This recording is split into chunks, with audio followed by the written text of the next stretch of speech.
Hello and welcome to the Sweaty the Farmer and the Game Design, where we give life again to some old beef jerky through technology. I hope it doesn't bite. I'm gonna have a jerky apocalypse. This is episode number 79. I am the Reanimator. I am the learning game as the Sweaty. And I am Lucho the farmer. Thanks for joining us in this episode. This week, we preserve the good old memories by putting them on salt and drying them out. Man, can you imagine you put your brain with salt and then put it to dry? A brain jerky, and then you are conserving your memories effectively.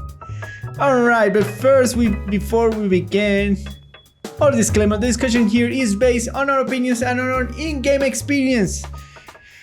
Remember that everything that we say here, everything that we do here, and everything that we show you here can be lies. All lies, or it can be wrong in some way, shape, or form. So feel free to correct us down in the comments. If you are watching us on YouTube or any other shape, way, or form that you know how, through your preferred listening / viewing device. So today we're gonna talk about remakes, right? But now that you are here and now that you know what we're gonna talk about, don't forget to subscribe, right? Click the notification bell, leave us a like or a comment, do anything social that your platform lets you. This is the best way that you can give us support for the show. So, Lucho, why did you choose this? Because the Burning Crusade Classic launch. Oh my god. Yeah. And? So, what do you mean and? It's big news. It's news, big news! The Burning Crusade Classic launch, the first expansion of the classic saga of World of Warcraft.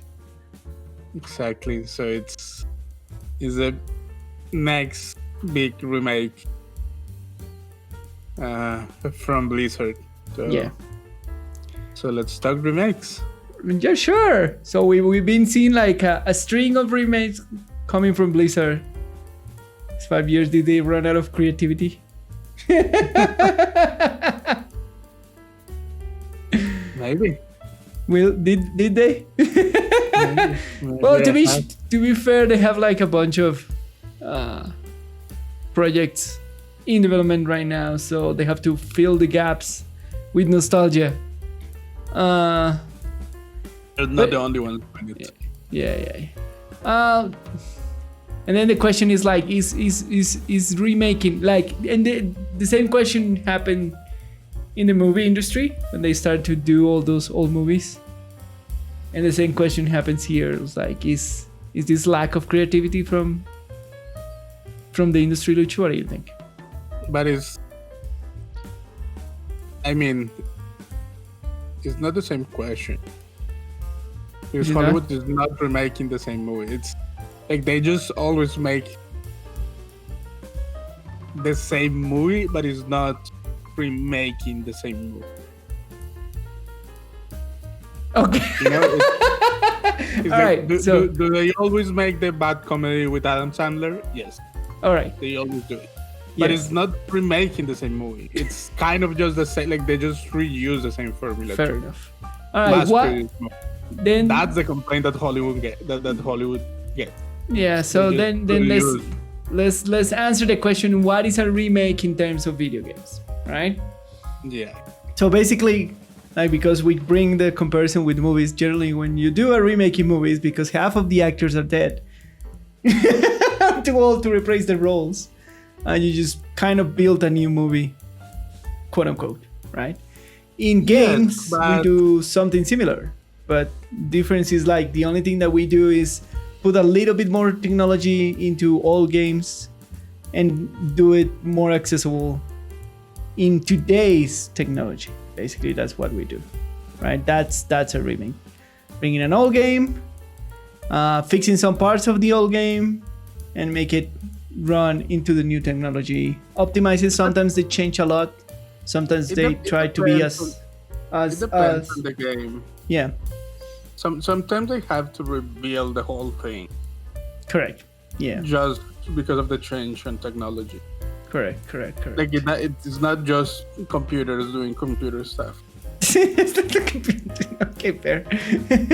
Yeah, sometimes they change. Like if you take code from a game that was produced mid-90s, Yeah, it's gonna be super.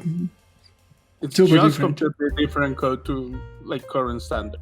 Correct. Doesn't mean that you cannot understand what it's doing. It's just a complete different standard that will probably not work current machines, Or you will probably need an emulator or something like that. That's how. you'll probably need an emulator, but that's basically just another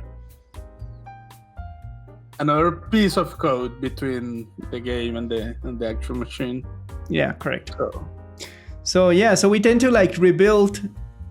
It depends on the game. Sometimes they rebuild a lot. Sometimes the they. game. It depends how old the game that they're remaking is. Yeah. If it is not that extreme of a case that what I just described is like something that was released, like for now, something that was released mid 2000s. Yeah, you can probably get away with an HD remaster, which means just like either remaking the assets or re-rendering the assets and updating some of the code. Yeah, Or just making the some small more extreme cosmetics cases, and you will changes. have to make everything Yeah, from the ground up, basically. like early 90s games and. Yeah, if you look at like old ass games, Yeah. you will have to remake parts of the game. But there is still a third type of remake, which is the full rebuild, right? Like in the example is this Final Fantasy VII. When you take an old game and you just put it like in the new technology, rebuild it from the ground up, and the only thing that you take from the old game is this story. Yeah, but those are sure. That's one version of it, which is Yeah. you could argue that that's closer to what a Hollywood remake is. Yes.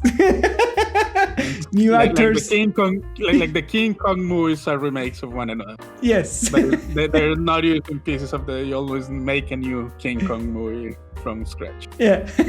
In video games, I feel like that's the rarest.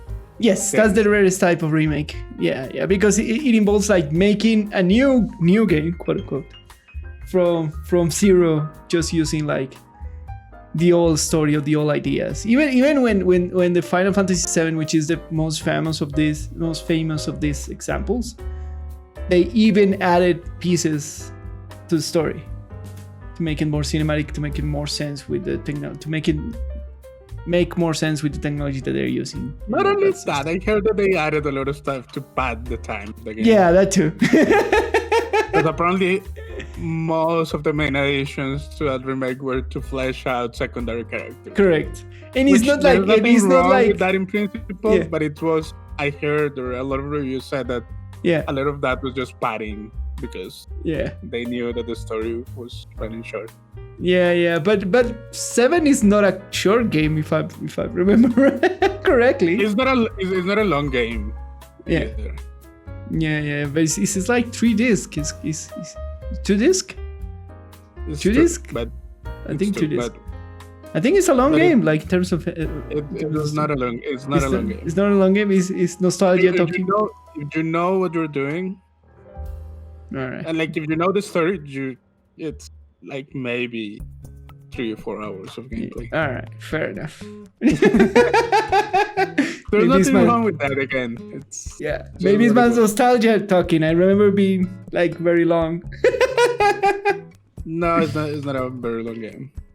All right, fair enough. So this is the kind of the types of remake. Like also you have to take into account that 7 was released the remake in 2 chapters.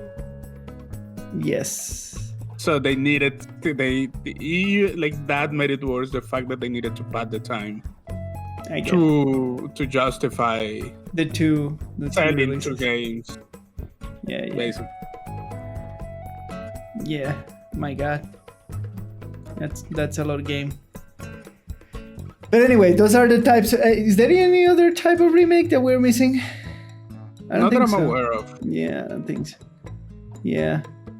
And you cannot call a remake if you run an emulator and actually run an old game. Like, a remake needs some kind of change into the game to be called officially a remake. It'll be texturizing, it'll be reworking pieces of code, or it'll be like rebuilding it completely. All right. So, and why making remake? It depends who you ask. Just for the money? I mean, Yeah.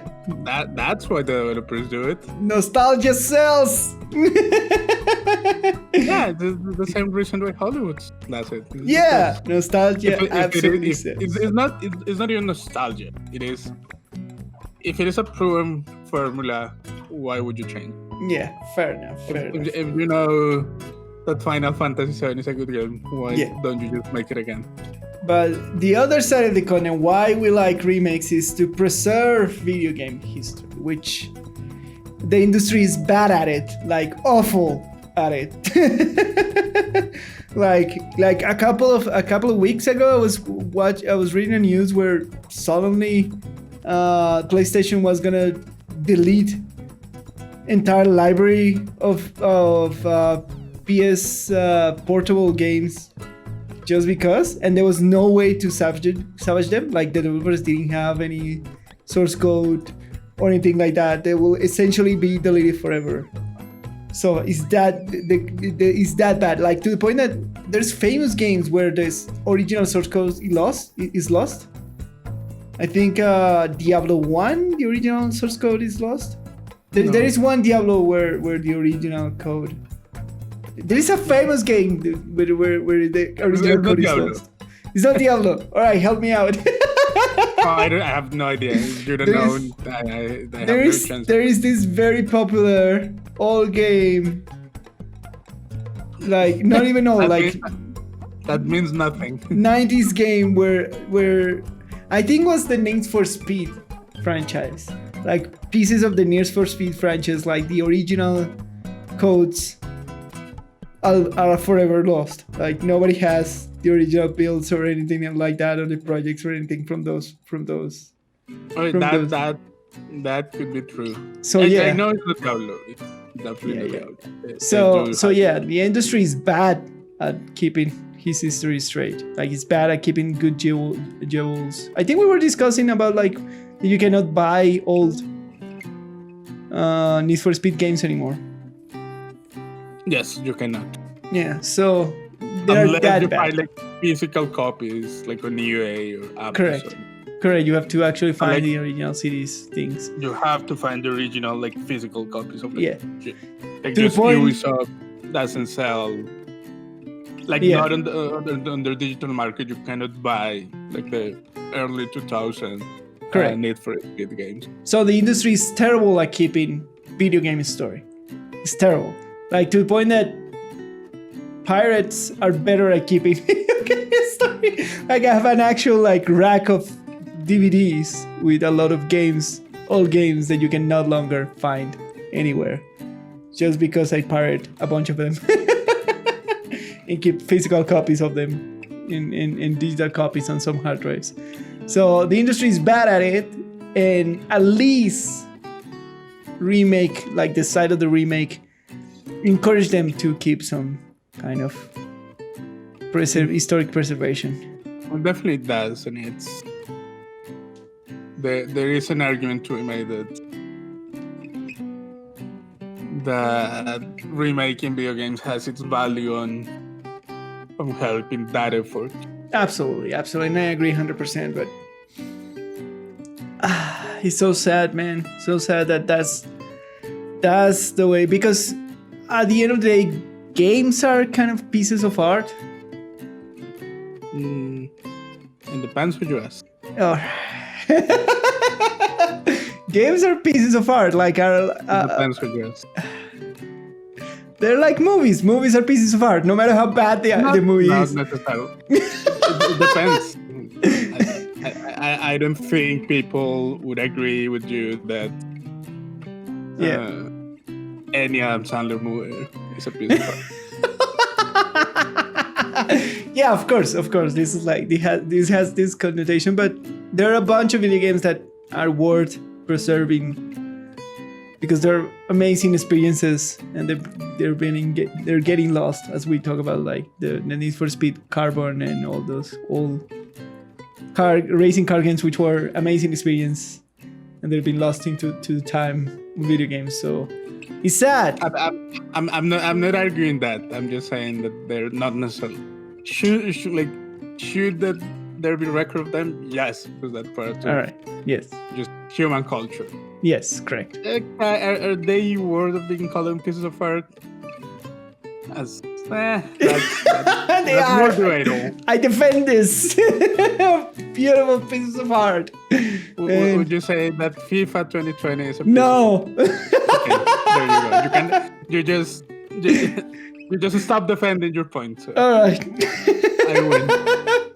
Then some video games are pieces of art and are worth of conservation. The same as movies. Some movies are pieces of art. Yeah, there you go. Most of them are not. So it's the same for video games. Some of them are pieces of art. Yeah. Most of them are So not. they're not, but they're worth of conservation. I think that's our point. Like they're worth of it's not conservation. it's like they're worth preserving not on their artistic value, but it's just that they are part of human culture. Correct. They're different things. Yes. But so that's the only good reason why nobody fights against remake, because it's just like we developers don't fight against remakes, even if sometimes we think that it's like just lazy or that they're doing reuse ideas, but it helps to the conservation that the industry is very bad at. So. That's one argument in favor, but they're definitely lazy and a quick buck for like most of the time. Yeah, correct.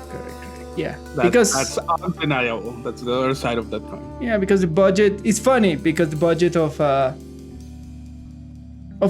remake is so small compared to a full-blown game. So there you go. And most of the time they take things out of the mothers. I've heard a bunch of things about the recent Mass Effect Legendary Edition that the developers were saying, we took like a bunch of mods, we retooled them to put it into the game. Like, okay. I mean, for the games that allow it, I know that super popular in games like Skyrim. Yes. There are a lot of modders who put a lot of effort into visual upgrades for the game. Yeah, correct. Well, I have this question for you. Will Skyrim be considered a remake by now? I don't know. Have they remade the game? Well, they retool a bunch of parts to put the version on Switch. So they remade like 50% of the game. Yeah, to put it on Switch. The game. Yeah. They made a retexture when they launched the Legendary Edition. And they fix a bunch of stuff. Yeah. I don't know. That's a weird line because they have never stopped selling Skyrim. Yeah. In the game. I know, right? It's like a super weird thing. No, it's like, is Warframe a remake of Warframe? No. Like, that's a good point. Have they changed the engine in fundamental ways? Yes. Yes. Yeah. Is it like the same game when that was when it launched 8 years ago? It's absolutely not. Yeah. All right. But it's Skyrim in my head lives kind of in the same place. That it has always been supported. It has always been sold. Like it's not like Final Fantasy VII that they stopped making the game. Yeah, fair enough. Yeah. You could not buy it from the original studio anymore. Yeah. So, yeah, because in the same topic, it's like, is 14 a remake? That one is. I mean, that one is definitely a remake. There we go. So where is the line, Lucho? Help me find it. I mean, the line is that the people who made 14 clearly said, we basically made another game. All right, We fair just enough. call it under the same name, but it's Yeah, all right. like the producer / director said, yeah, we've made another game. Yeah. So yeah, well, I was wondering where is the line, because we have like a lot of products, like long time products have been like retooled. Yeah, but like one thing is not like it's not like it has been the natural evolution of the game, like, Yeah. like Skyrim. Yeah.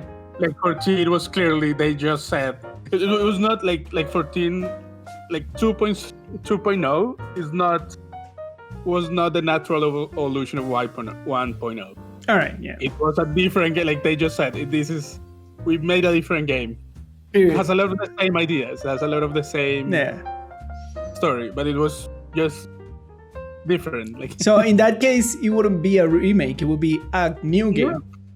Yeah. It's technically a remake. They just sound exactly under the same name. All right, there you go. All right, those were my doubts about it. And so what kind of niche market does the remake takes in our modern game life? My God, I cannot talk. Help me, God. In our current gaming landscape. There we go.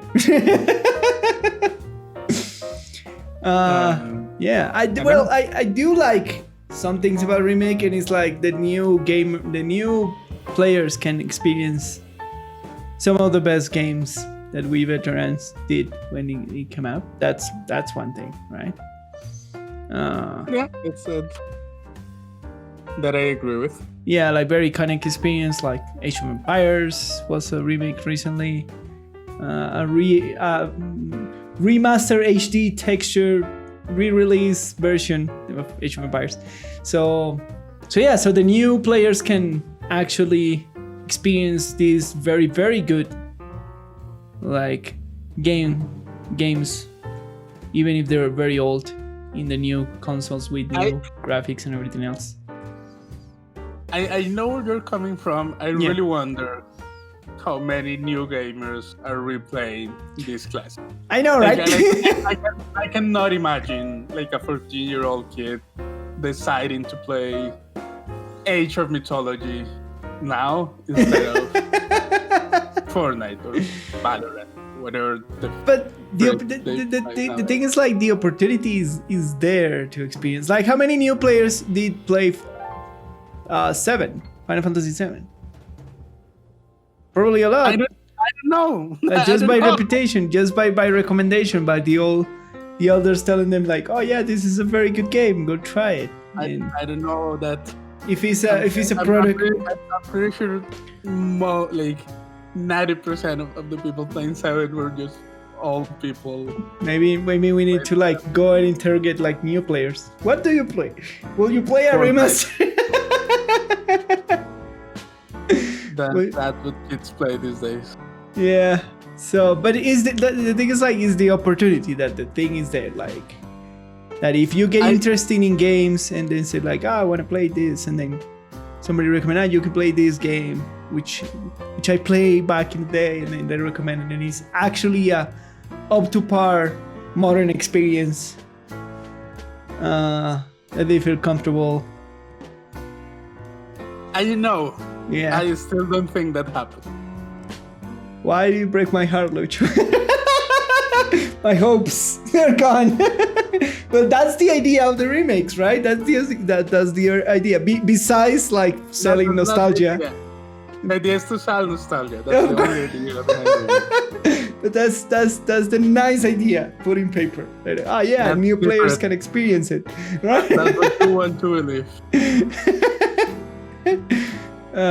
So you think that is just for selling nostalgia and that's it? Oh, absolutely. There is a reality in the market, like, make money, it wouldn't happen. Yeah, there is a reality in the market right now where people who grew up with video games, like the actual generation who grew up with PlayStation, Segas in their houses and been playing games for a long time now, has a lot of disposable income, Yeah, it's called the millennials. Yeah, and they're hungry for reviving all experiences. They So. know we are. We are hungry for. It's not that we are hungry. That we are just like the core of the millennial population just reached adulthood. Yeah. We have stable jobs now. Correct. Quote unquote. Correct. Yeah, Like as a generation. Yeah. Yeah. Where like millennials can now afford to put in to spend their disposable income into things like video games. Yeah, that's a part. That's a part of it. But I do like the notion that if tomorrow, if a new generation goes and study games design or something like that, they can go and have like good remastered experiences from all games and all experience. Oh, like the possibility is there. Yeah. I'm not saying it's not. I'm just that my point is not that. Is that I cannot picture like really a teenager nowadays saying, yeah, you know what would be cool right now? Playing World of Warcraft Classic. Not even Classic, like Reforged. Yeah. Like Warcraft 3 Reforged, which is way better it's regarded as a way better game than World of Warcraft. All right, yeah. I don't see like I don't see teenagers playing RTSs anymore. My God. I just hope that a lot of people play like for example, the Mass Effect. For me, that franchise is. Why would you say that? So fucking boring. Nah, come on. I know that you don't like heavy story RPGs. I know that you don't like them. If I don't like it, do you think teenagers nowadays will like it? You're a weird dude. You are not. You cannot. Cannot try to get in the headspace of that demographic, my friend. But like, I'm not weird. If it is not Minecraft, they won't play it. Hey, I have a friend, the sort of a friend who plays StarCraft 1. Because his dad made him. That's not an unbiased opinion. Well, I don't know if he made him play Warcraft 1. I'm pretty sure he did. I don't think so, but okay. Anyways. But there you go. You have dads who are gamers, and they're gonna do that. They're gonna put like their kids to play the good old original games, and the fact that we have that space in the industry is good. It's good, sure. It's not bad, but right. Again, I don't know. If it is not League of Legends, it's not going anywhere. So mainly just nostalgia fuel stuff. Oh, it's just to sell. But in those grounds, it's very hard to like tell to the audience that remakes are good. No, it's right. Okay, no, there are two different things. Like, all right. One is the reason what things are made. Yeah. Which, we're being honest, is just to sell stuff. Make money. That doesn't mean that the product that is being made cannot serve a greater purpose. So all right, fair enough. Those are two different things. Like, yeah. like it's like you telling me, yeah, like Hollywood only produces movies to sell, but I'm among those, some of those are gonna become pieces of art and are gonna be well remembered pieces of media.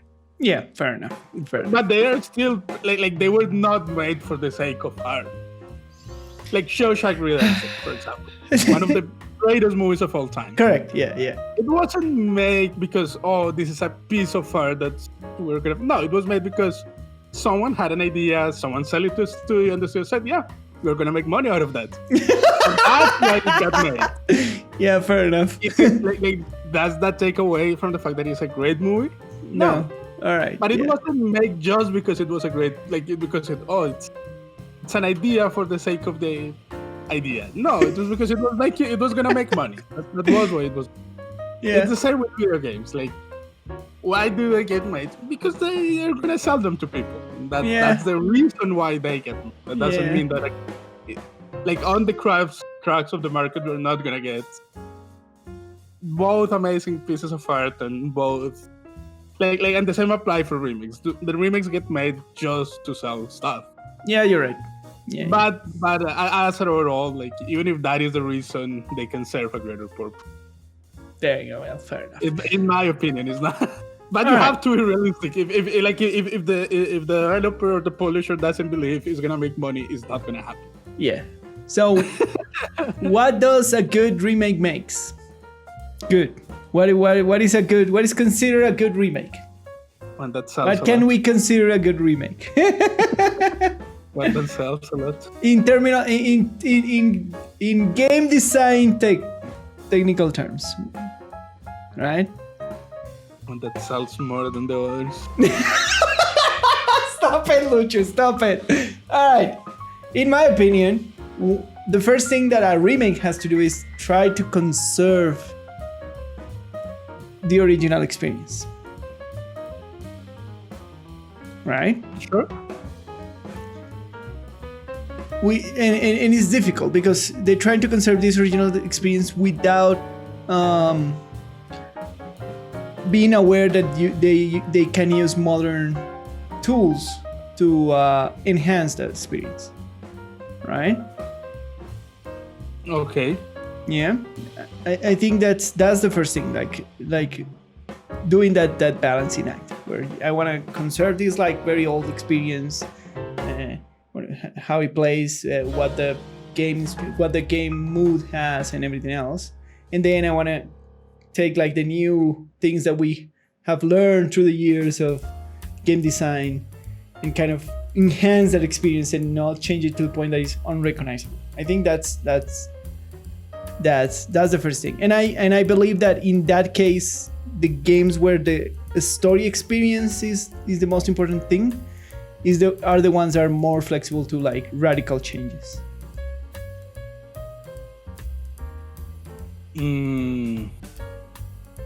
Sure. Right? Because if your original experience is all based on gameplay, you have to be very careful on touching that. On bringing too many modern game design things into that old experience. You might get too far away from what the gameplay central experience really is, and then it will be a different game. So you don't have that original experience. Fair. That's okay. I can see that for sure. Yeah. Right. I think that's fundamentally what makes a good remake.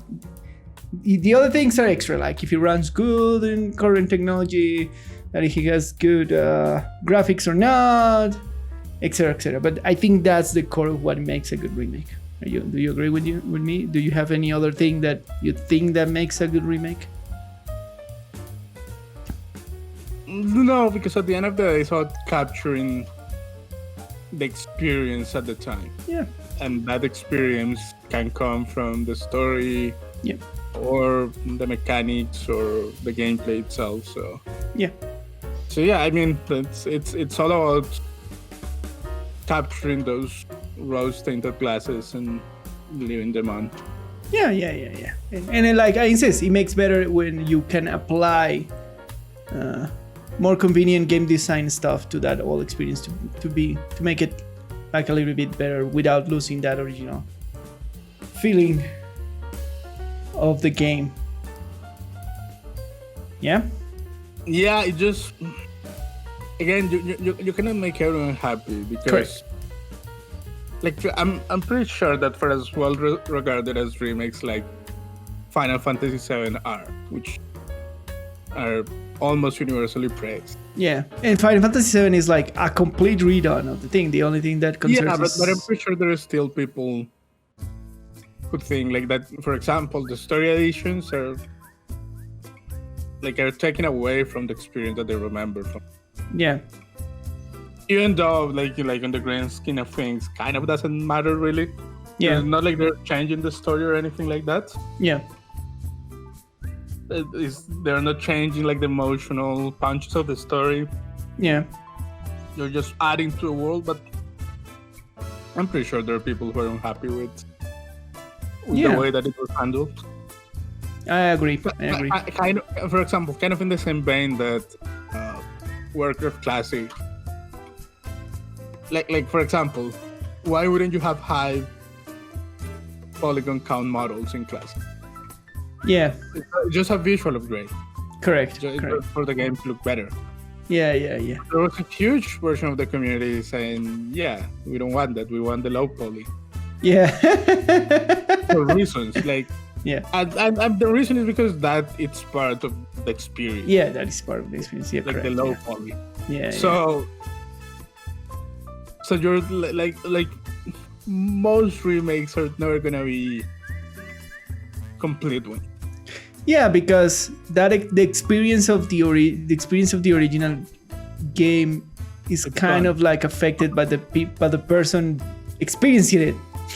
Not only that, but like it has been proven that humans are very bad at remembering. That is true too.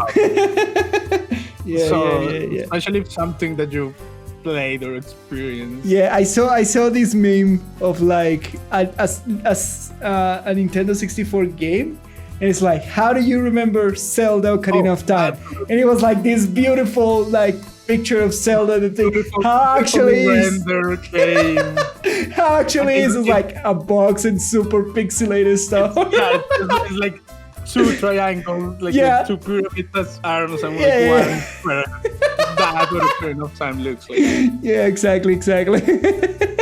I saw that same meme. Yeah, there you go. So that's kind of the. For as a good idea as they are, that's exactly what they're kind of lose and they were even for the good one. Correct. All right, so let's in with that clear and out of the way. That's what is supposed to be a good remake, and that's why they're so difficult to make. Good ones. I'm gonna move to some good ones that you put here, my friend. So Tony Hawk Pro Skater 1 and 2. I mean, not that I put here, but the ones that I remember. The one that you remember, yeah. I put one more there. There's like a huge, like there's a lot. I went to like check out the list, and there's a lot of remakes that I didn't even know, like reports and rebuilds and that sort of stuff. And okay. So I just put here the ones that have made news the last couple of years, maybe. Correct. Yeah. So Tony Hawk Pro Skater 1 and 2. Do you ever play Tony Hawk Pro Skater 1 and 2? I did. Like I never owned a console. Yeah. But I played. Yes. Pro Skater. What is the thing that you remember more of Pro Skater? Tony Hawk Pro Skater. The tricks. Cool. You know what I remember most from these games? What?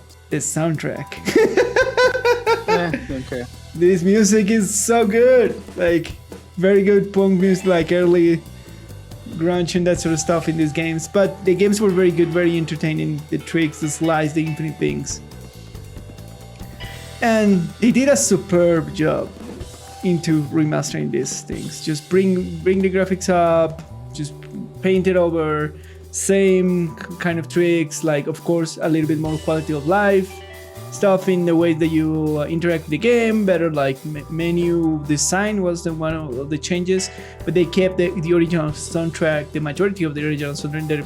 There were a couple that were like kind of difficult to secure in terms of rights because of the age that we live now. But yeah, and the gameplay was intact and everybody loved the experience. Yeah, I think one of the stronger things was the recreation for the level. Yes, very, very good, and I think they did some improvements on the like overall.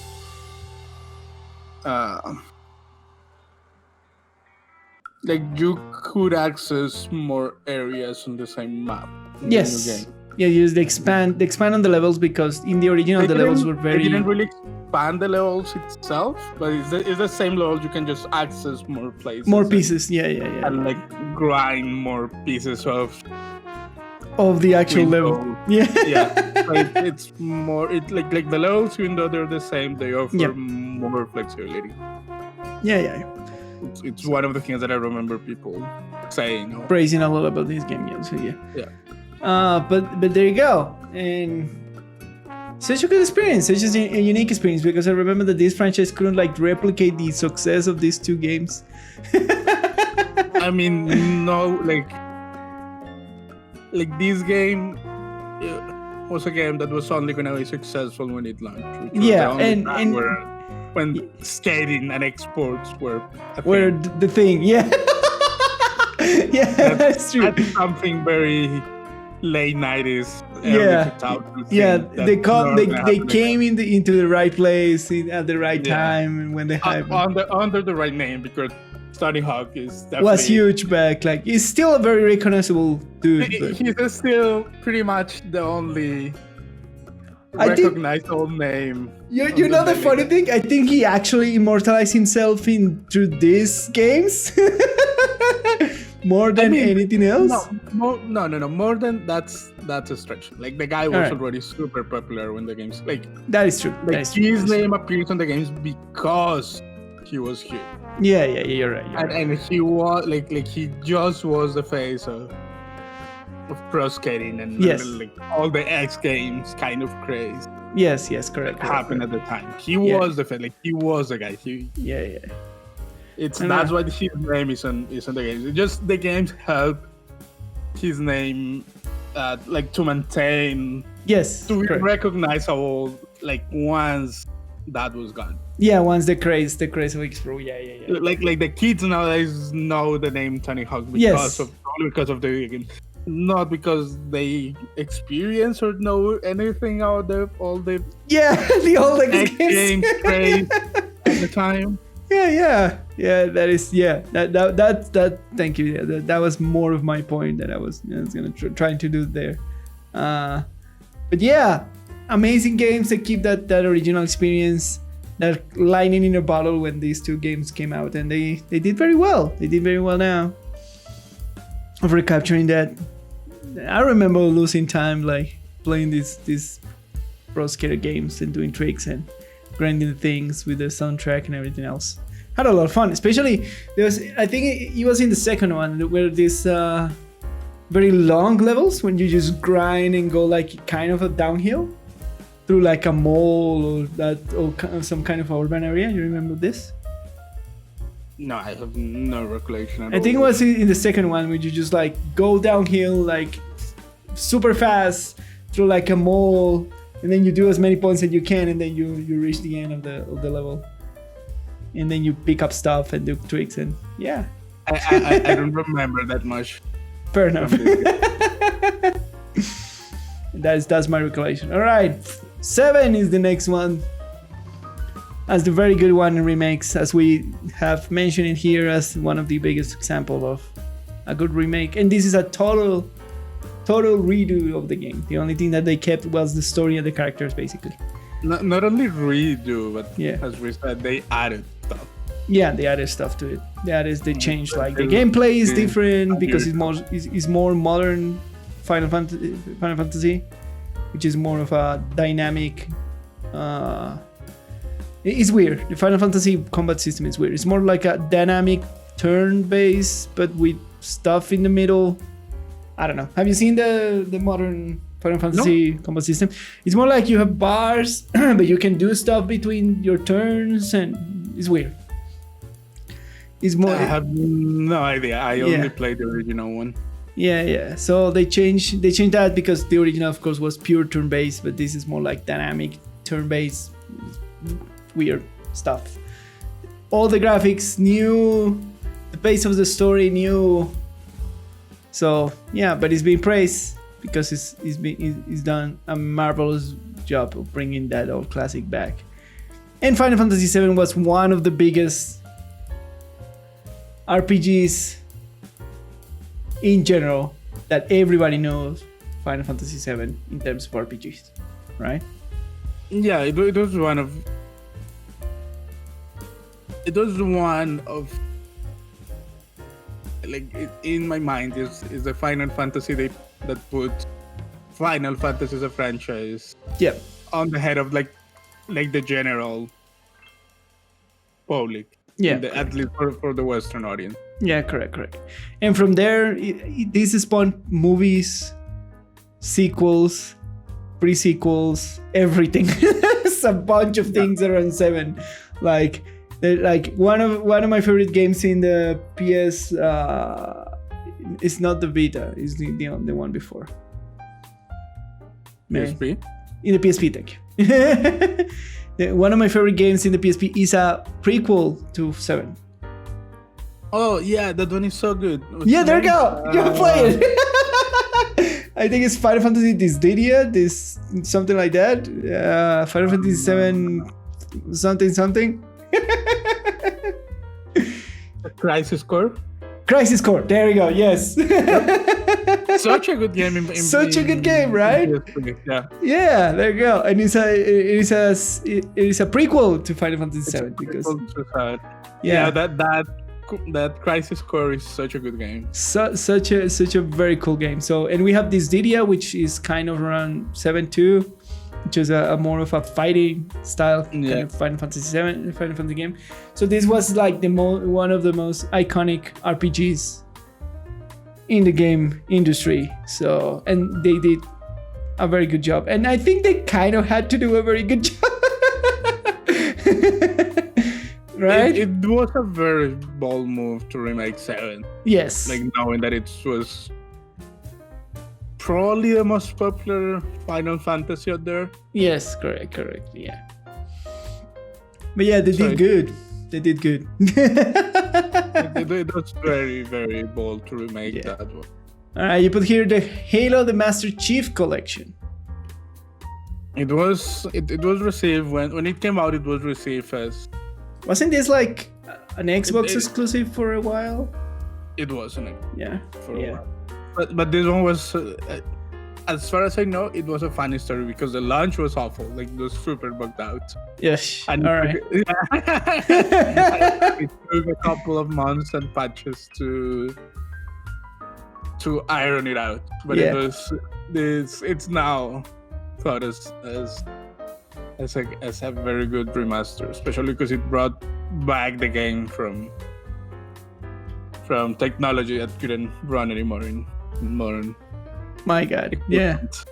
And like a lot of people are big fans of the Halo story. Correct. Like the Halo, and this brought the first 3 games, right? Yes. This is Halo 1, 2, and 3. 1 and 3 doesn't have Reach, right? Nope. No. Yeah, because supposedly Reach happens between 2 and 3, if I'm not wrong. Well, that I don't know, but this is. Yeah, I think so. The original, but the first 3 games. All right, fair enough. Yeah, and especially because Halo 1 was kind of a breakup title from the Xbox when the Xbox first came out. Yes, it was a release title for the original Xbox. It rocked the console world. Like, made by the Xbox is. A lot of people say that the Xbox is a successful console because of Halo. On the shoulders of Halo. Yeah, made by none other than Bungie. I think most of the Halo team are not at Bungie anymore. No, they're not. I think they moved to People Can Fly and 343 Studios, which are the one that now 343 Studios are the one now that make the Halo franchise under the Microsoft umbrella. So the original team, like a lot of the original team moved to People Can Fly, and the other stay with Microsoft and did 434 Studios. And some move on to Bungie, but they're no longer there. I mean, some moved to Bungie and they did Destiny 2 because that was the answer for the Halo thing. They did, but I was aware that most of them. No, right now, no. At least the leading team from Halo. Yeah. Especially because when Bungie wanted to, it was a bad breakup between Microsoft and Bungie when they wanted to kind of have more control over their franchises. So I remember Yeah. like reading this news about like the team leaders of Bungie like fighting and for stuff. Like and I remember this back in the day when Halo 3 was being finished, and it was like tumult over the Bungie original executives, and there is one of them who just like renounced and came out and take all his shares and stuff like that. It was ugly. Yeah, and I remember that as well, but kind of makes sense from Microsoft perspective. Like, Yeah, they want to keep like like I control mean, of it. to be honest, Halo wouldn't have happened if not for Microsoft support. Absolutely, yeah. Bungie Like- was like a that- small studio. Bungie was a super small studio, and Microsoft. I think Put out a Bungie lot at of- the beginning was like 4 people, something like that, like 5 people. I don't when know they if at the were beginning of Halo, but Yeah. it definitely. But they were definitely a small studio, and Yep. Microsoft was making a huge bet Correct. that they could develop a title that could carry out a console. Yeah. Because also no one got, like when Xbox was announced, Yeah. like, there were big questions about how is this gonna fare against the ruling king of consoles, and Yeah. there was a huge bet from Microsoft putting all their money pretty much on Bungie, yeah. so they could develop this vision. Yeah, but they delivered Halo as No, games. They delivered. It was Yeah. it was an amazing game. The LAN PvP was very entertaining. Yeah, oof, it was super good. I remember this. It was super cool to play. I play Halo 1 and 2. I think it was like a PC mod or something like that. Like it was like something like a PC emulator or something like that. I played through that. I don't remember. It was back in the day when I was doing funky things with computers to play games. I think the one that I played the most was. Which one was the one where you could finally play with the energy sword? 2. I think Yeah. 2 was the one that I played the most when I was in probably middle school. There you go. Yeah, fair enough. So yeah, they did a very good job in bringing all those games up to par. Absolutely. Yeah, absolutely. All right, Shadow of the Colossus. This is a piece of art of game. This one is a piece of art. This one is one of the ones that I would argue, like the original one was very well received. Yeah. But it was a very small game. Correct. Like the remaster did a very good job at bringing people into the game. To know, yeah. You do for you back in the day to know what Shadow of the Colossus was, you had to be a connoisseur into like the PlayStation library. Yeah, it was a very niche title, and Correct. And this is one of those rare examples where I feel like the remake grew Absolutely. the game. Absolutely, I agree, 100%. 100%. Which is that's what I brought it to a table, because I know that much from that remake that people wouldn't know Shadow of the Colossus if not for the. And on top of that, they fix a lot of like controller problems, which was the main reason why people didn't check that this game so much, because the game was attractive because of the mystery around the game. But when people played back in the day, the controls were super different to everything that was standard, that put people off to actually give the time to this game for people to experience it fully. So that was corrected in the remaster. So it makes it a lot more smoother game to play. So because I will compare this experience as playing The Legend of Zelda, Ocarina of Time, and like that kind of experience, that kind of like super wondrous experience. Even if the game is super dark thematics, but yeah. But yeah, I agree 100%. This was a success. And then we have WoW Classic. What can we say about WoW Classic that haven't said in this podcast? It was a huge money success. People like vanilla, as they say in Blizzard. Like vanilla ice cream. So yeah. I mean, Huge. it was. Yeah, go ahead. this was, in my mind, Yeah. a game that had no reason to exist, like classic. Yes. I mean, because there was no way that they could make it that they would keep everyone happy. Yes. Correct. Because if you like if you're not in the WoW community, this will mean nothing. But there was pretty much whatever they said that they were gonna do with classic. Yeah. There was a huge portion of the community that was against that. Correct. Yes. And there still is to this day. Like, this is a game that it's basically, who's gonna play WoW Classic? The hardcore WoW player. Yes. No one else is gonna play WoW Classic. Correct. This is one of those remakes that I don't see 14-year-old Timmy picking up now. You know? Yep. Absolutely. And so this is a game that is basically marketed to hardcore play. And no matter what they said during the, like, after the announcement and about the changes on how it's gonna run, yeah, they always got huge backlash. Like, no matter what. So why would you do that to yourself? Because money! A lot of people wanted this. Because money, and yeah, it made a lot of money. It made a lot of money to Blizzard, so there you go. Yeah, it's contentional. It's weird because the game still works now, so it's a kind of like a snapshot. It's kind of a snapshot, like it's a snapshot in a piece of time in a game that still works. So it is, and it is. I mean, it is a snapshot in the sense that it's as you just said. It is just it is just a snapshot of the game how it was a couple of years ago. 14 years ago, to be but it's not in the sense that they basically this game was basically made from scratch. Yes, absolutely. Yeah, because the code.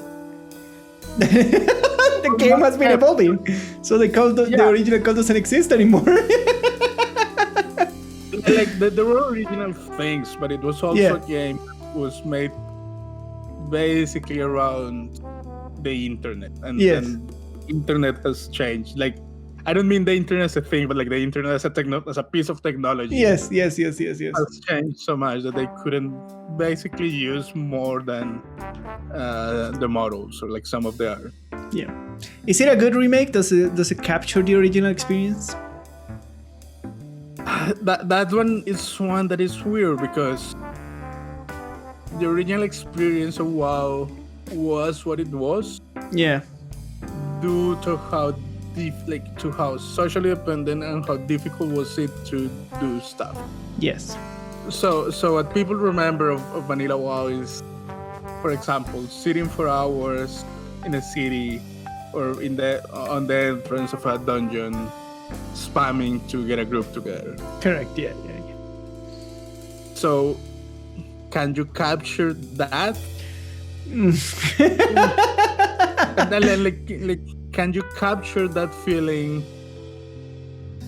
Like you'll look at that, like the way that you experienced that when you were like 14 years old, and this is the first game that you were playing.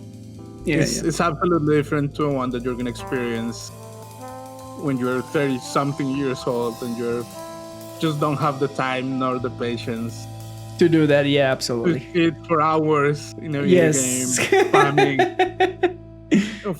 to put a group together to run a dungeon for 4 hours. No. So will it capture feeling? That's why this is one of those that is weird, because the feeling was so rooted in the social aspect of it. Correct.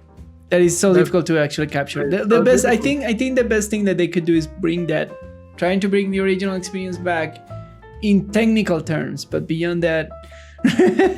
No, and that's what they did. That's, for example, why there is no LFR. And exactly. There's no. The game is missing many RPG, like MMORPG features that you just expect any game to have. Nowadays. Like things like a matchmaking. Yes. That's not a thing that exists in WoW Classic because That it is didn't correct. exist at the time. So it's that's one of the, like, I put in the successful ones because it made a lot of money. A lot of people played. Yeah. A lot of people played for what it was Yeah. and enjoyed it. But did it really capture the feeling? I don't know. I know. And like, I really would like to know of cases of like new players experiencing Classic for the first time. Is there any? It's like That I do wonder. Yeah, I wonder the same. It's such a difficult thing. It's such a niche. Yeah, game. absolutely. I agree. All right, Nier Replicant. That's the remake of one of the Nier franchises. Now the Nier franchise, like, yeah. Now that the Nier the original game is called Nier Replicant. Yeah. The remake is called Nier Replicant and a bunch version of 1.36 something. This is one of the I have read that is very good, Yeah. and that one of the main changes that made it so good were the gameplay change. All Like right. they didn't touch the story, but they made the gameplay, the combat, Yeah. more More fluid, like. and they made it closer to Automata? Nier Automata. Yeah. All right. Yeah, that makes sense. It's basically the original combat. They just took some of the elements from Nier Automata and implemented them in Cool. Replicant and made it so much more fluid. Cool. And this is in a similar vein to Shadow of the Colossus, where Yes. basically Nier Automata is huge, Yes. and this remake of Nier Replicant made that a lot of people who went to get to know the Nier franchise Yeah. Correct. were able to go back to Nier Replicant, which was an obscure Absolutely. video game Yes. that no one played. Yes. Especially And because his creator tends to make these weird stories, and yeah. Not only that, but the guy is fucking. Yeah. The guy is kind of like crazy, man. Some The sort. guy is not. Or at least the public persona. Yeah, that he has this like crazy power persona. So yeah, there you go. Hey, Yeah, it's like any artist, right? Some artists like actually assume these like crazy personas into the public eye, so they can protect their privacy. Yeah. Yeah, there you go. Yeah. But this is Especially again- Japanese people do this a lot to protect their private life. Yeah. Yeah, it's kind of a cultural thing. Yeah, They're yeah. Very protective. And finally, in the most recent one, Mass Effect Legendary Edition, we took the trilogy of Mass Effect, would make BioWare visible to the world and put it into one game.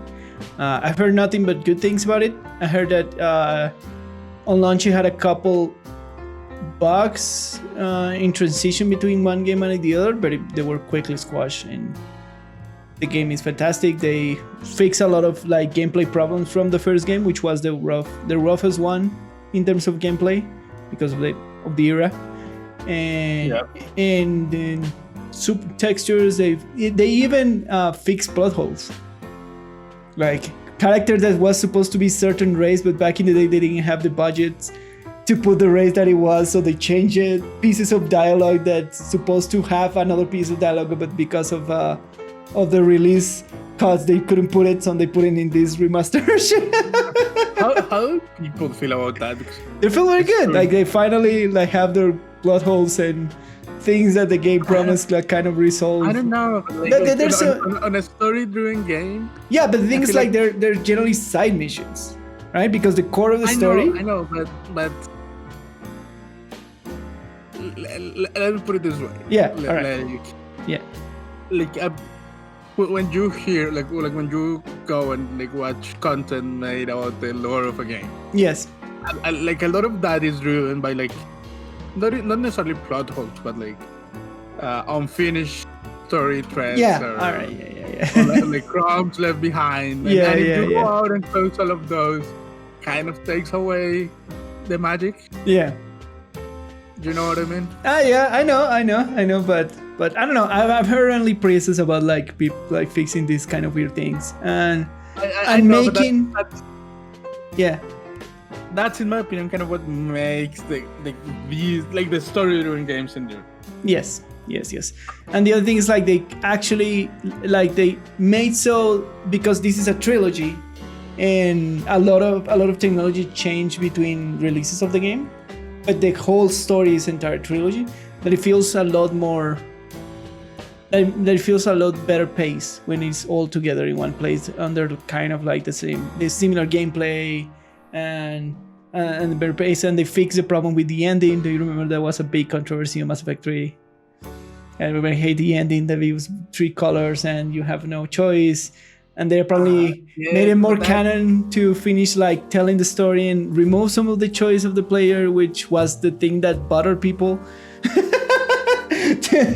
I know, but those are the things that I believe shouldn't change on a story-driven game, like because that's what kind of made the game, like not necessarily good, but like what made them prominent. Yeah, that's interesting because I feel like the intention, like, it's weird because I saw this change and I was like, that makes sense because I know that the intention is to make the story of Mass Effect, like the main story of Mass Effect, kind of canon, so they can do sequels to it. And the end of Mass Effect 3, like the original end of Mass Effect 3, leave the end to the player where any end can be canon for the player, right? Because it was supposed to be the end of the franchise, and they were not going to tell more stories about this particular thing, right? Then I know what you're saying. Yeah, the only thing they did is like change the end, so it will be the canon end of the franchise. But that's retroactively changing something. First of all, that's taking away from the player choice, which for an RPG game is bad. In my opinion, is not good. I agree. I agree. Retroactively changing something so that you can make sequels. That's just a money move. It has nothing to do with the story. Yeah, correct. I agree. It's bullshit. Like, like I'm pretty sure, like even if the ending that you got was a crappy one, and you were not. It's is the Evangelion discussion about the original. Oh my God! Okay. Series. It's all the original series ending. It's it may be crappy, but for some of the viewers, and the same for Mass Effect, for some of the players, that was the ending in their heart. Fair enough. Yes. And you're taking that away in the remake. Yeah. But overall, it feels like a lot more cohesive experience compared with the trilogy. Like a more cohesive experience doesn't make it a better experience or a better remake. Because in this case, we're talking about not this just delivering story, but this delivering a remake. Yeah, and of course it feels more cohesive because they're more seamlessly integrated all the DLC and expansions that they did through all the 3 games. Yeah, and one of the DLC was Lost Forever in Mass Effect 1. There was the Pinnacle Station was called the DLC, and it was lost forever because nobody had the original code or anything to rebuild it. So they didn't put it into the Legendary Edition. That's a curious tidbit. It wasn't very relevant because it was just like a mission where you go and train and stuff, and the real reason to do that DLC was because the guns from it was very good, but that was it. It didn't have like a major story impact into the game. All right, so let's talk quickly about some bad ones. World of Warcraft refunded, as they call it in the internet. Warcraft 3 refunded. This was a disaster. It was huge, and it was such a wasted opportunity. Yeah, World of Warcraft 3. World of Warcraft is a love, like the fans of that game are hardcore.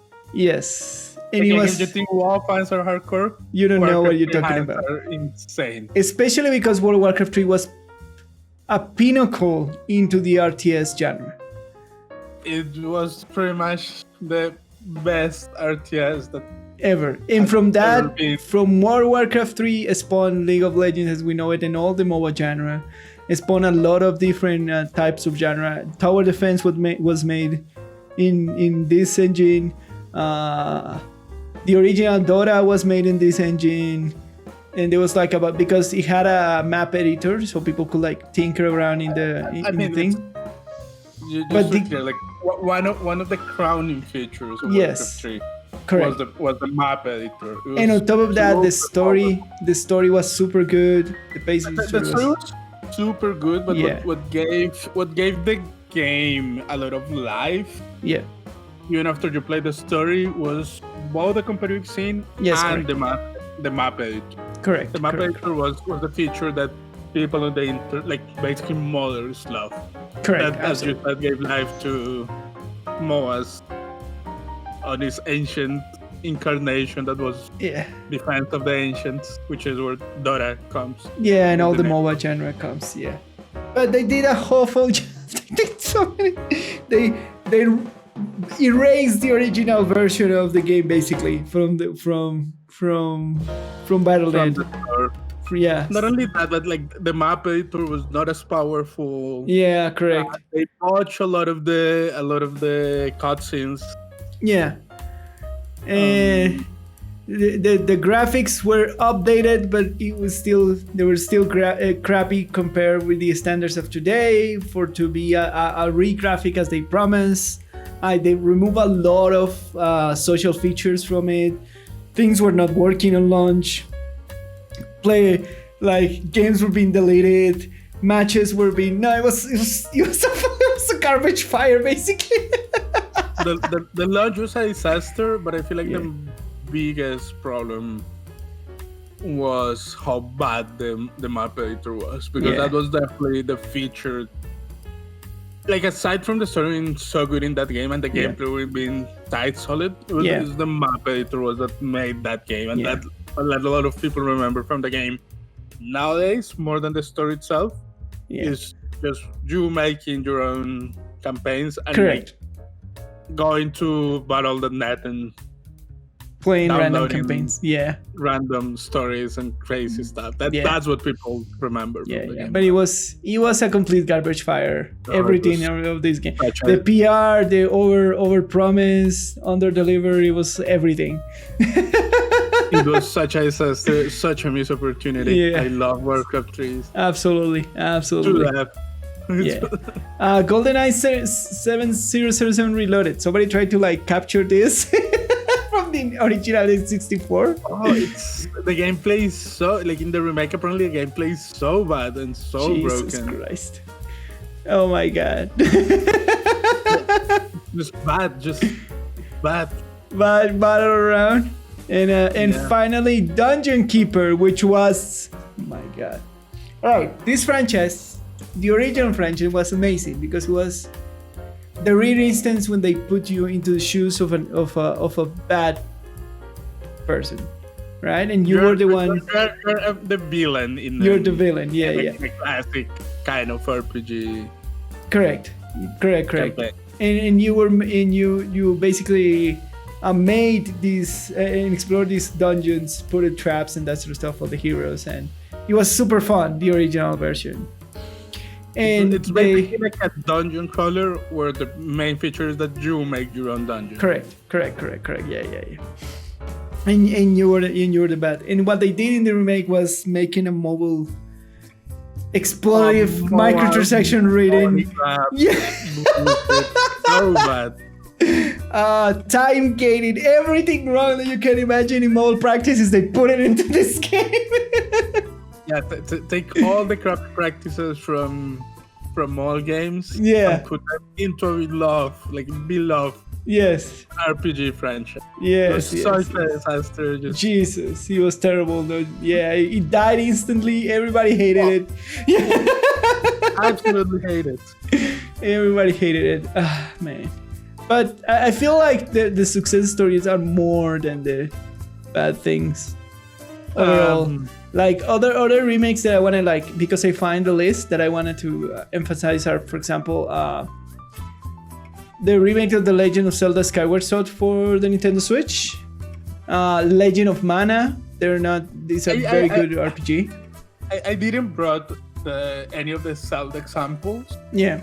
Because they do a very good job at remaking / porting the Zeldas to other consoles. Yeah, they do an amazing job every time. Yeah, that is true.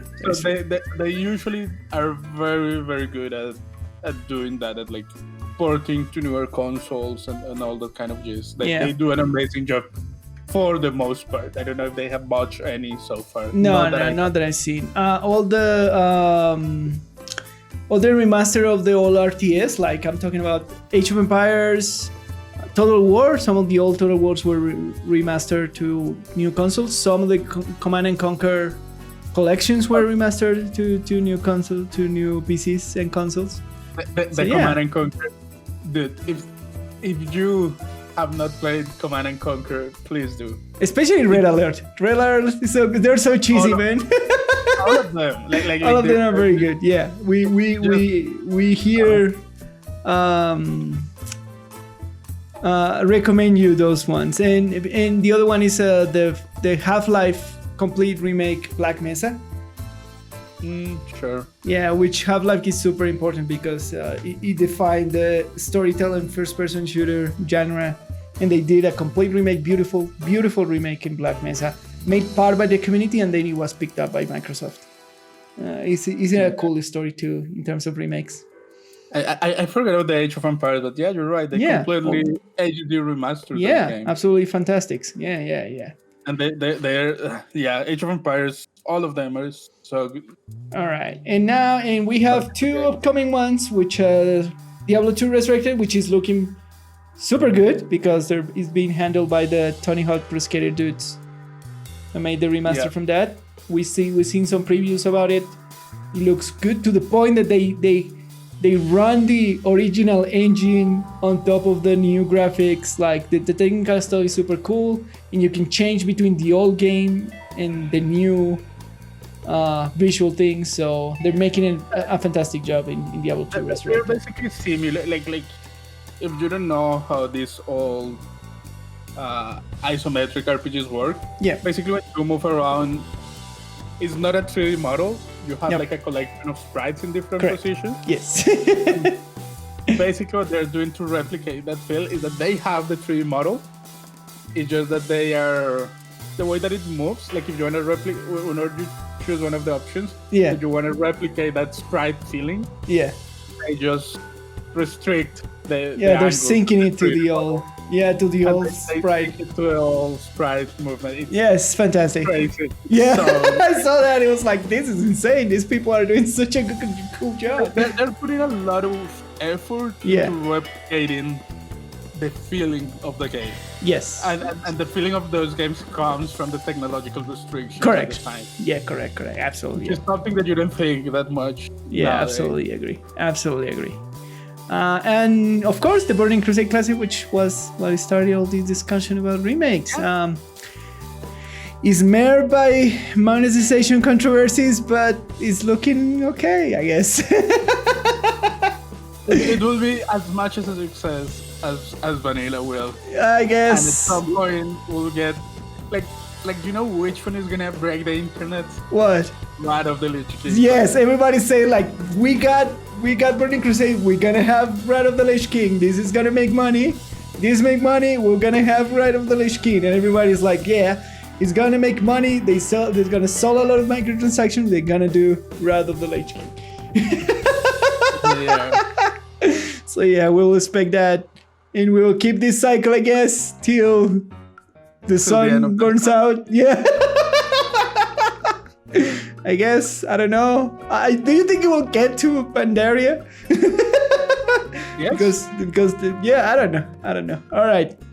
And finally, what remaster would you like? We will like. What game would you like to be remastered? The 2006 Need for Speed Undercover franchise. I think the part of the franchise. I don't know the franchise. I want the car. I want the Underground and Underground 2. Underground, Underground and Underground 2. Both. And Undercover, yes. So they're like 3 games, kind of, right? From that era, that story. because that story is starting in Underground. I don't care. I don't care what the story. Just Need for Speed Underground, the 2005, 2004 yes, game. 2004, yes. Was so good. It was like this open world racing game. It was so much fun. The missions, like it had all that cheesiness of the early 2000s. Correct. I remember putting like huge, ridiculous speakers in the back trunk of my car with like a lot of neon lights.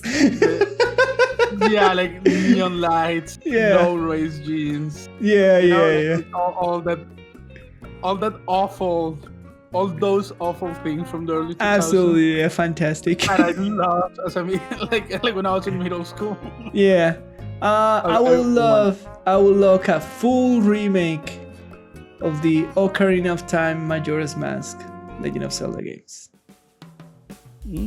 Like full up to date, beautiful graphics for those two games. Ocarina of Time and Majora's Mask.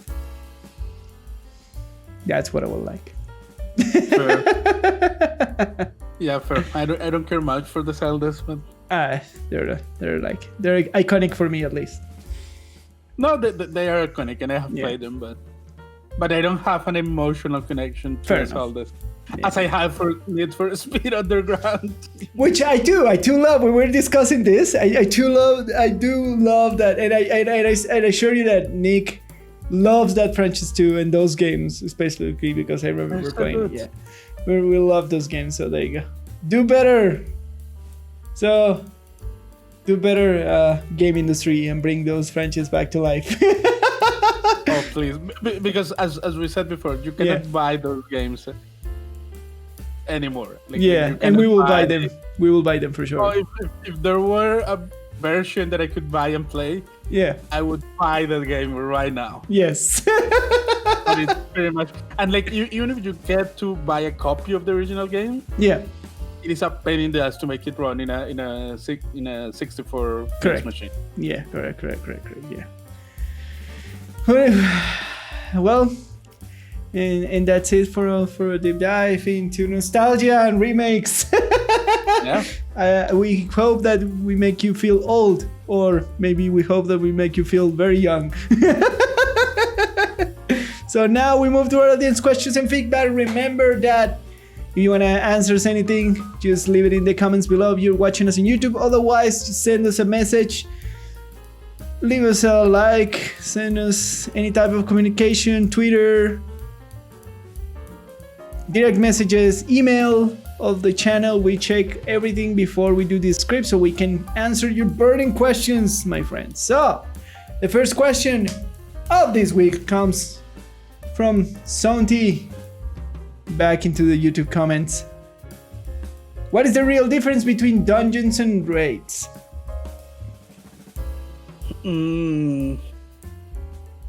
It's a mix between this. It's like the overall scale of the experience, and you can define a scale in many ways.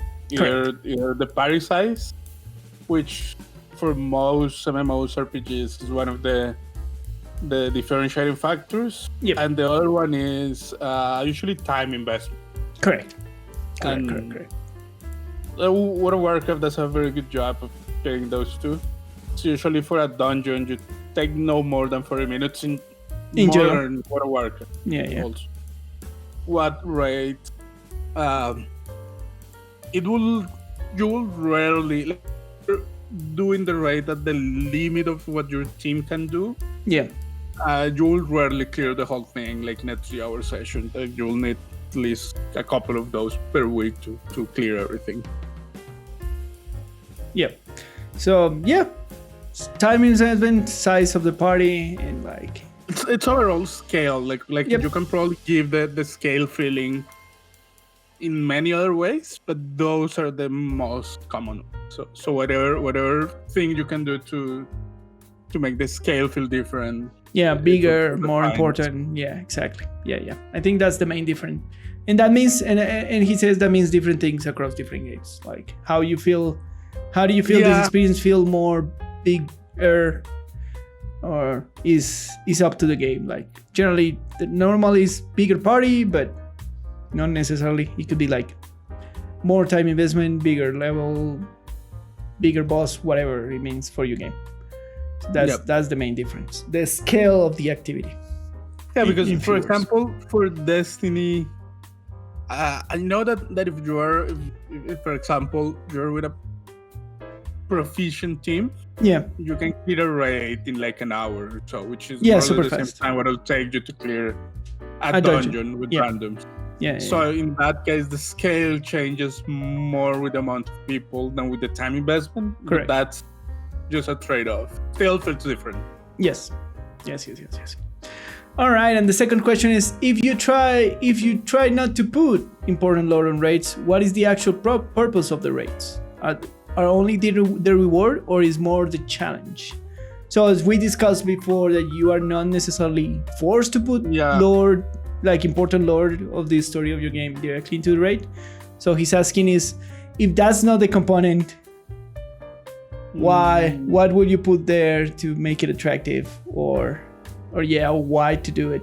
Why? How to incite your players to do it if it's not a lore reason? I mean, I know that 14, for example, is one of the examples that we gave where they don't do that. They don't put. Yes. The raids don't contain the main story. They're usually self-contained pieces of lore. Yeah. For the most part, the rewards, like usually you can only find the most powerful rewards on the most current rate. Correct. Yes. Challenge is part of it, especially for 14, since it's not mandatory to advance the story. Correct. Yeah. It's the place where the developers allow themselves to put the most challenging encounters. Yeah.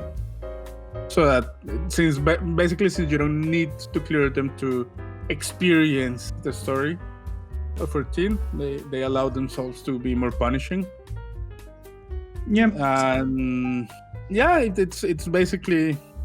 Yeah, I think in general, the rewards are the one that pushes more players into the activity if there is no low reason to go into it, because they always have like a unique drop there, or like the most powerful gear, or like something to collect that is only comes from it, or a legendary or exotic or something inside this kind of activity. And one other example is, well, the raids in Destiny, they have to do a lot of the lore, but if you disconnect them from the lore, they always have an exotic quest inside of them. Yes. And they always have the best gear inside of them. Yeah, correct. There we go. So that's one of the reasons which are bigger to attract players in case your raid is not lore appropriate or doesn't have to do anything with the story. Is like you always put like the best reward because it's the most difficult encounter activity you can do. Since it's the bigger thing, more difficult, the one that you'll spend the most time on it. Yeah. Usually developers put the biggest rewards, which makes sense. Like if your players are like especially for MMORPGs, there is like one of the main concerns is this connection between time investment and rewards. Correct. Yeah. You want to reward more the players that invest the most time doing the most difficult content. Yeah. So that's the reason. That's mainly the reason why. Yeah. All right, my friend. That is it for this beautiful and nostalgic episode. That's all for this week's episode. Once again, thanks for tuning in into The Sweaty, The Farmer, and The Game Design. My name is Lucho, and you can find me on Twitter at LuzJupolan. And I am the Lone Name Gamer, and you can find me on Twitter at the Lone Name Gamer, and on Twitch on twitch.tv/LoneNameGamerTV, where I stream. Follow me on your social media to know when I'm going live. Don't forget to like, subscribe, do everything social. We love you so much. Thanks for all the support these days. Been crazy.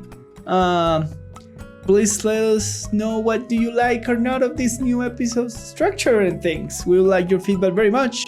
And thanks for coming to The Sweaty, The Farmer, and The Game Design. See you next time. Bye.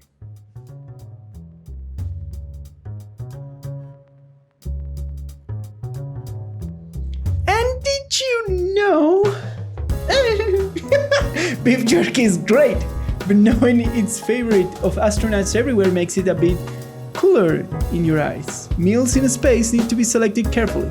They have to provide nutrients, they are essential for general well-being, but they must also occupy little space. Can require refrigeration and must be apt to consume in zero-gravity environments. So there you go. The beef jerky, the powerful food that you can eat in space. In space. Jerky is a corrupted word form of sharky, a Quechua term that means dried salted meat. Fair enough. Quechua, the language spoken by the multiple tribes across the South American Andes, including the Inca. So how do you pronounce that again? Arki? Arki. I have no idea. I don't speak Quechua.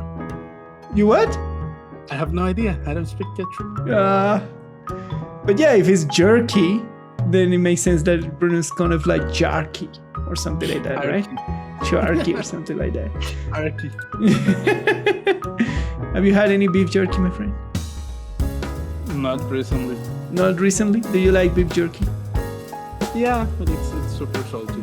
It's super salty, that's the thing, right?